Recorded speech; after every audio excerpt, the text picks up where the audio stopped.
kita mau mencari kepastian terhadap tanah ulayat atau kepastian untuk investor. Kalau kepastian untuk investor, Assalamualaikum warahmatullahi wabarakatuh. Kadang-kadang galak-galak surang, kadang-kadang galak-galak surang berarti gilo yo.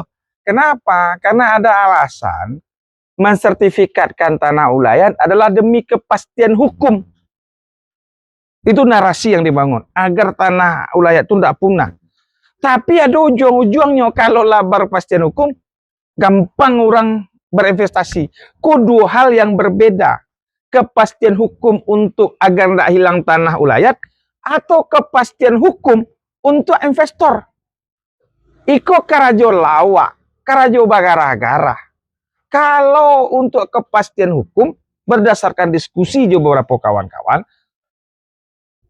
dan kita baca undang-undang, tugas ATR BPN itu adalah pendataan tanah. Sertifikasi tanah itu adalah pilihan yang dilakukan oleh pemilik tanah, tidak bersifat wajib. Dan pendataan tanah dalam bentuk pengukuran dan pendataan tanah secara data yuridis dan data fisik itu bisa dilakukan oleh BPN. Cuma dia baru dasar hukum awal. Ketika didaftarkan lahir sertifikat, baru dia berkekuatan hukum sebagai pemilik. Artinya apa? Kenapa ada yang menarasikan kepastian hukum itu harus bersertifikat? Kita mau mencari kepastian terhadap tanah ulayat atau kepastian untuk investor. Kalau kepastian untuk investor, berarti wagadai kan nagari ko kepada investor. Kalau batu, banyak orang tanah ulayat di nagari-nagari. Baginya cadangan tanah. Walaupun belum dikelola secara bagus, tapi sebagai cadangan tanah untuk anak cucu ke belakang. Iko yang acok wak ndak duduk. Kalau kita baca narasi para elit, para tokoh yang menginginkan sertifikat tanah, alasannya kepastian hukum, termasuk para akademisi. Kepastian hukum agar ndak hilang. Iko yang harus wak dudukan kepastian hukum kalau ndak wak hilang. Kalau dibaca undang-undang permen sampai balik tahun 2000.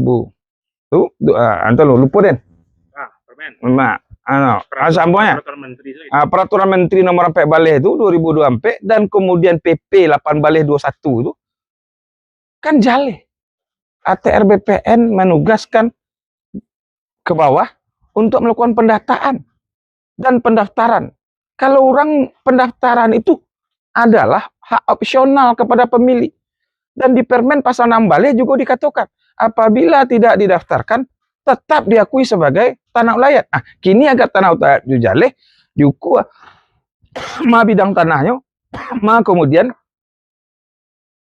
pemiliknya. Dan itu data yang kemudian sudah diakui sebagai pemilik.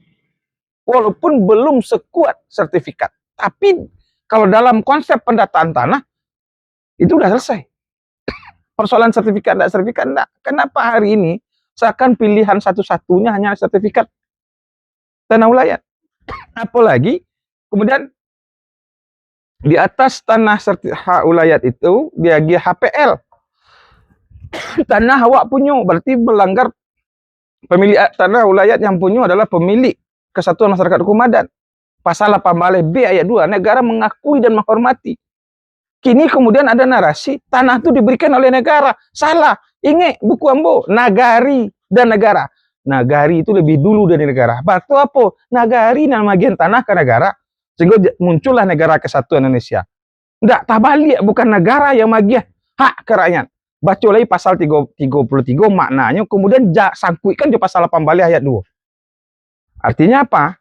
Orang Minang, Ambo, dan beberapa termasuk Buya Gus Rizal dan MUI dalam banyak kajian, kita bukan menolak program pemerintah, tapi kita menjaga tanah ulayat demi anak kemanakan, cucu-cucu, dan menghargai dan menjalankan perintah yang ada di undang-undang, tidak melawan. Karena kita minta opsional adalah cukup di data saja, cukup di register mana tanah ulayat, jangan dipaksa orang untuk mensertifikatkan. Dan kemudian kenapa hanya tanah ulayat? Banyak juga tanah-tanah pribadi di banyak daerah tidak disertifikatkan. Kenapa kemudian tanah ulayat ini menjadi masalah gitu? Ambo tanda tanya balik. Apakah pertanyaan itu kepastian hukum untuk keberlangsungan tanah ulayat atau kepastian hukum untuk investor untuk awak menggadaikan nagari? Assalamualaikum warahmatullahi wabarakatuh.